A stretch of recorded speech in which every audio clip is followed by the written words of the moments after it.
things that I struggled with. I remember I would hear the Imams, whether in Egypt or Saudi Arabia, and I'd hear these stories of the people of the Salaf. You'd hear about Abu Bakr radiallahu anhu, or Umar, or Uthman, or Ali radiallahu anhum ajma'een. You'd hear about Ummahat al-Mu'mineen, you'd hear about Sahabiyat, Amara, and you'd hear about the sincerity and the feats that they would perform. You'd hear that Al-Imam Abu Hanifa, he would finish the whole Quran in one night in prayer. You'd hear Al-Imam al-Shafi'i, rahmatullahi alayhim, that he would recite the Quran 60 times in Ramadan. You'd hear that Sufyan ibn Uyayna made 60 Hajj, and every time in Arafah, he would make dua to Allah. He would say, "Oh Allah, bring me back next year." Until the final year, the 60th year, he didn't make that dua. And he died the month before Hajj. And when they asked him, "Why didn't you make that dua?" He said, "I'm shy from Allah. 60 years is too much. Abdullah ibn Umar did 60. I didn't want to exceed him." Allahu Akbar. You hear these things, and I remember thinking to myself, man, I'm not even gonna make it to Jannah. Look what these guys are doing. When they pray, they cry. When they read the Quran, it softens their heart. Abu Bakr gave all of his money to the Prophet ﷺ and to Allah. Abu Dahdah gave 400 trees for one tree in Jannah.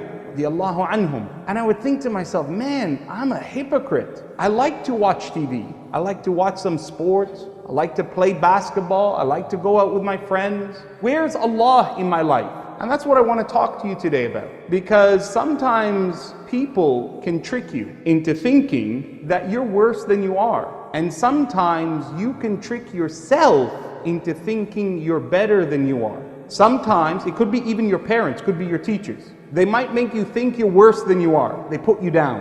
You're not even worthy to be put in the rubbish. Sometimes the way we talk to each other makes us feel low. And sometimes you make yourself think you're better than you are.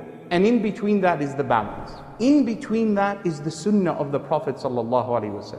In between that is finding Allah. And Allah tells you to search for Him. And that search begins with ilm, knowledge. See, it's one thing to say, "Oh, I know, brother, I know enough." The moment you think you know, you don't know. The moment you think, "I have enough," you have nothing. You've lost your way to Allah. Because the first of commands to our Prophet ﷺ was Iqra. The first commands of the Prophet ﷺ is Allah subhanahu wa ta'ala says him, "Fa'lam," come to a certainty of knowledge. أَنَّهُ لَا إِلَهَ إِلَّا اللَّهِ, that none is worthy of worship but me, Allah subhanahu wa ta'ala. وَاسْتَغْفِرْ لِذَنْبِكَ وَلِلْمُؤْمِنِينَ. And ask Allah, ask me for forgiveness, and also for the believers. So how do you find Allah? Knowledge.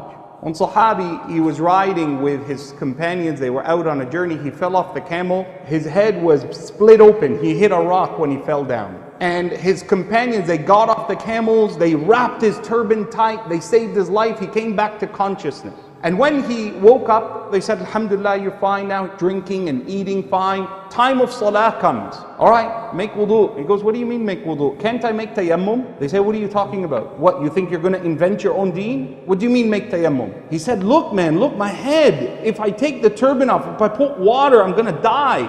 They said, Allah says in the Quran, فَإِن لَمْ تَجِدُوا مَاءً فَتَيَمَّمُوا صَعِيدًا طَيِّبًا. If you don't have water, make tayammum. Then you can use the earth to make a ritual cleansing. But we have water. What, you're going to make your own madhab? You're going to think for yourself?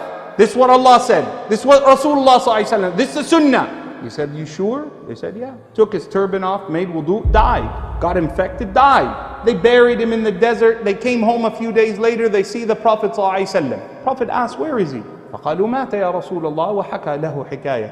They told them the story. فقال النبي صلى الله عليه وسلم قتلوه. They murdered him. They killed him. ألا سألوا. How dare they not come and ask me? How dare they think that they know enough just because they read a verse of the Quran? إنما شفاء العي السؤال.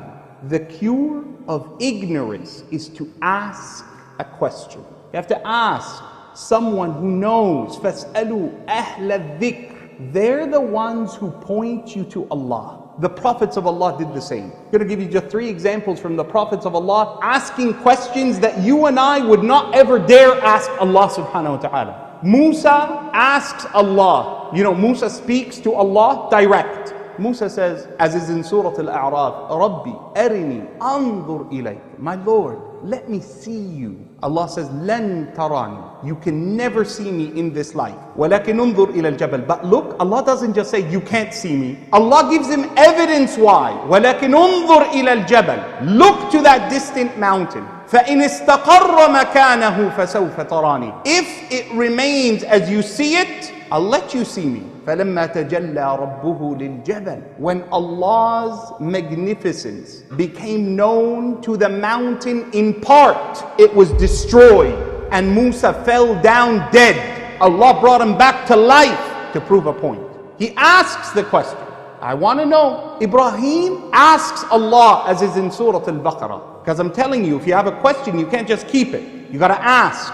Ibrahim says to Allah, Rabbi arini kayfa tuhyi al-mawta. Oh Allah, show me how you bring the dead to life. Allah says, awalam tu'min. Is it because you doubt? You don't believe? You don't believe I can do it, Ibrahim? قال بلى ولكن ليطمئن قلبي. No, Allah, I believe in you, oh Allah. But my heart, I just want it to be at ease. Meaning there's something here in my chest. Allah says, you believe? I'll still show you. فَخُذْ أَرْبَعَةً مِّنَ الطَّيْرِ فَصُرْهُنَّ إِلَيْكَ. Take 4 birds, different shapes and colors and sizes and feathers. Cut them into small pieces. Mix them up. وَاجْعَلْ عَلَى كُلِّ جَبَلٍ مِّنْهُنَّ جُزْءًا. Put some on every distant mountain.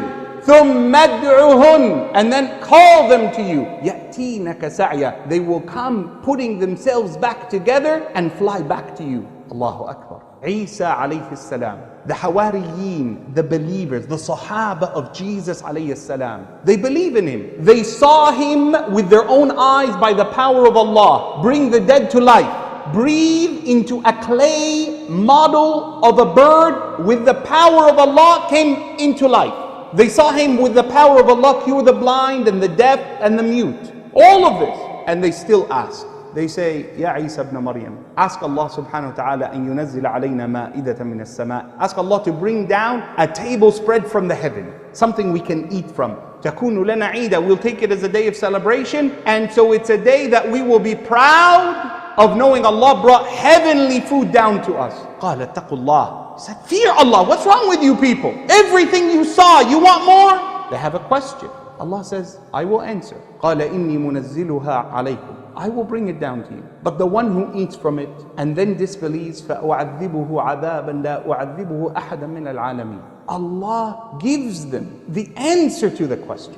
So that brings us back to you. Who do you ask? And what do you ask about? 3 questions that I want you to begin with. The first question is, do I love Allah? Have I chosen Allah? You're not a Muslim just because you were born Muslim. You're a Muslim because you made a choice. أَسْلَمْتَ وَجْهَكَ لِلَّهِ. You have to give yourself to Allah subhanahu wa ta'ala. Number 2, have I walked and taken the first step on His sirat al-mustaqim? Have I planned to take the steps that will lead me to Jannah? Or am I just living life by accident? Whatever happens, happens. If my parents take me to the masjid, I go to the masjid. If they don't, I'm not gonna go. If my father tells me, did you pray? I pray. If he doesn't, I don't. What do you want? You want to be spoon-fed like a baby? Or are you gonna get up and cook it? That's what you gotta do. So are you walking the straight path?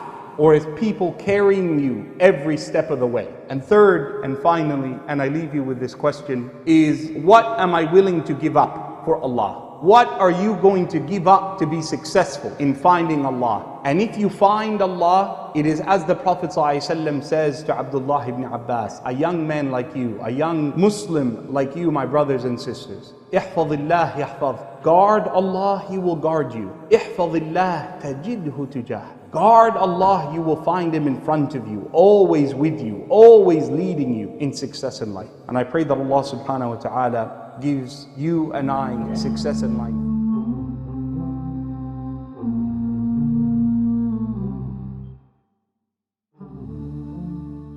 Are you tired of all these annoying ads on YouTube? Are you worried that a haram video might pop up? Well, the One Islam TV app is here to solve these problems, inshallah. The One Islam TV app is 100% free of any ads and is safe to browse for your peace of mind. Watch or listen to lectures and lessons while you work, rest, or drive with your device switched off. Watch videos on demand or download videos and watch offline. Watch hundreds of high-quality produced Islamic reminders, Quran learning videos, stories of the prophets, and so much more. 2 to 4 new videos uploaded daily, inshallah. One Islam TV is 100% run and owned by Muslims, which means a small amount you pay for your subscription is a SADAQAH JARIYAH, continuous charity for you, as we use the funds raised to continue producing more beneficial videos and reminders, inshallah. The One Islam TV app is now available on Apple devices, Apple TV, Android devices, Android TV, Amazon Fire TV, and Roku, so you can watch on most devices and smart TVs. Download now for a free 7-day trial. May Allah reward you for supporting our work.